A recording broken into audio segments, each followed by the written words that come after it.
Hello everyone, আসসালামু আলাইকুম। কেমন আছো তোমরা সবাই? আশা করছি তোমরা সবাই অনেক ভালো আছো। আলহামদুলিল্লাহ, তোমাদের দোয়ায় আমরা সবাই ভালো আছি। আমার শরীরটা একটু খারাপ, জ্বর হয়েছে। আর চলে আসলাম তোমাদের কাছে নতুন একটি ভিডিও নিয়ে। তো সকাল থেকে ভিডিওটা স্টার্ট করলাম। সকালে যে সমস্ত কাজবাজ থাকে সেগুলো করে ফ্রেশ হয়ে তারপরে চলে আসলাম নাস্তার দিকে। এখানে নাস্তাটা করে নিচ্ছি। তো এখানে আমি ব্রেডগুলো একে একে সেঁকে নিচ্ছি।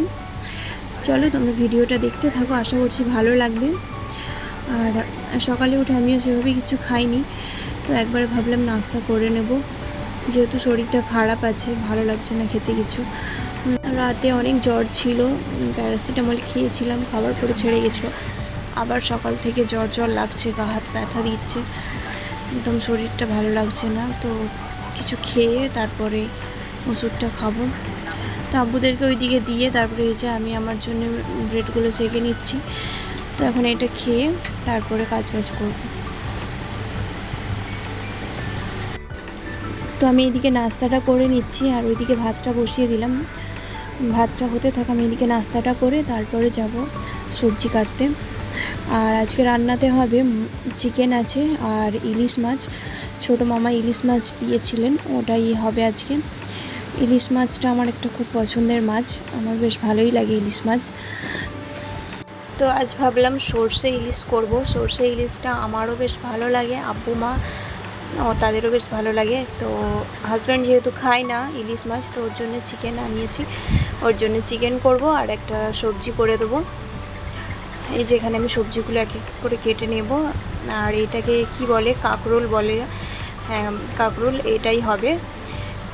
আর বরবটি বেগুন এগুলো রেখে দেবো, এটা করব না আজকে। তো দেখো এখানে আমি চিকেনটা পরিষ্কার করে ধুয়ে নিয়েছি, এবার এটা ভেজে তারপরে রান্না করব। আর সবজিও আমার কাটা হয়ে গেছে, এই যে তোমাদেরকে দেখিয়ে দিই। তো ইলিশ মাছ আমি ফার্স্ট টাইম করলাম রান্না, এর আগে কোনো দিনও করিনি। যতবারই বাড়িতে হয়েছে মাই রান্না করেছে, তো ফার্স্ট টাইম রান্নাতে এত ভালো হবে ভাবতে পারিনি। আব্বু খেয়ে অনেক প্রশংসা করছিল, সত্যি খুব ভালো হয়েছে রান্নাটা, তৃপ্তি করে একটু খেতে পেরেছি। দেখবে খেয়ে যখন কেউ রান্নার প্রশংসা করে, শুনে মানে অনেকটা শান্তি লাগে, মনে হয় যেন আরও ভালো ভালো রান্না করি, রান্নার প্রতি মানে আগ্রহটা আরও বেড়ে যায়।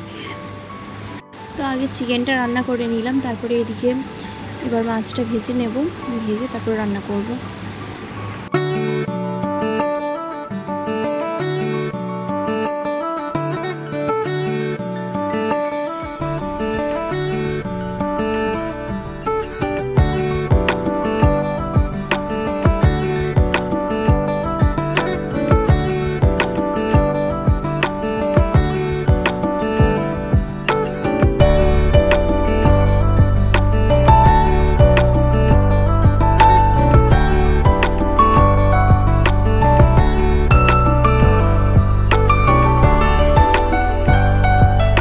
তো এখানে আমার রান্না প্রায় হয়েই আসছে, রান্নাটা হয়ে গেলে আব্বুদেরকে খাবার দিয়ে দেবো।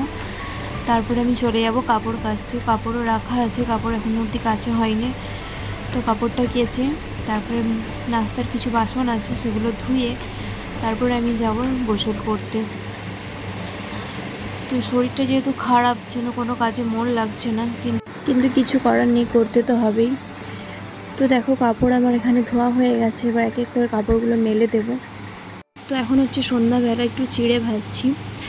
আর দুপুরবেলা রান্নাবান্নার পরে ব্লগটা কন্টিনিউ করা হয়নি, তো এখন থেকে আবার স্টার্ট করলাম। রান্নার পর শরীরটা এতই ক্লান্ত লাগছিল, ওষুধ খেয়ে শুয়ে পড়েছিলাম। তো এখন আসলাম সন্ধ্যের জন্য, এই খাবার তৈরি করে নিলাম, আব্বুদেরকে দিয়ে দেব, দিয়ে আমি এদিকে রুটি করে নেব। তো আমি খাবো না, এটা হাজব্যান্ডকে দিয়ে দেবো। সন্ধ্যাবেলা ও তেমন একটা কিছু খায় না, চিড়েটা ভাজলে খাই। তো তারপর এইদিকে দেখো আদা রসুন নিয়ে বসে পড়েছি রুটি করে। আদা রসুনটা ছিলে পেস্ট করে ফ্রিজে রেখে দেবো।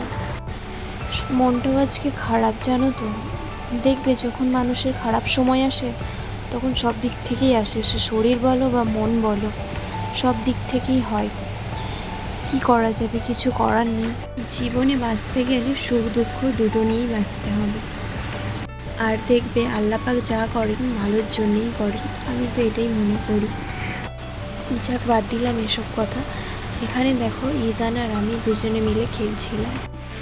হ্যালো এভরিওয়ান, তো এখন আসলাম তোমাদের সাথে কথা বলতে। আজকে সারাদিন একবারও তোমাদের সামনে আসা হয়নি। তো এখন রুটি করে সব কাজ গুটিয়ে এখন আসলাম। রুটি করলাম, আদা রসুন ছিল ওগুলোকে ছাড়িয়ে ওটা বেটে তারপরে এখন আসলাম। আর কি বলবো, শরীরটা ভালো নেই, শরীরটা খারাপ, দুদিন ধরে জ্বর, মাথা ব্যথা এইভাবেই কাটছে, এই জন্য ভিডিও আপলোড করতে পারছি না। আর এটাই বলার ছিল। ভিডিওটা আমি এখানে এন্ড করছি। ভিডিওটা ভালো লাগলে লাইক কমেন্ট শেয়ার করবে, আমার পাশে থাকবে। আর তোমরা ভিডিও দেখছো কিন্তু কেউ লাইক করছো না, কমেন্ট করছো না। তো তোমরা যদি কেউ লাইক কমেন্ট না করো আমি কি করে বুঝবো তোমাদের কেমন ধরনের ভিডিও পছন্দ, ভিডিও কেমন লাগছে। তো তোমরা লাইক করো, কমেন্ট করো, আর আমাকে জানাও যে তোমরা কেমন ধরনের ভিডিও দেখতে চাইছো।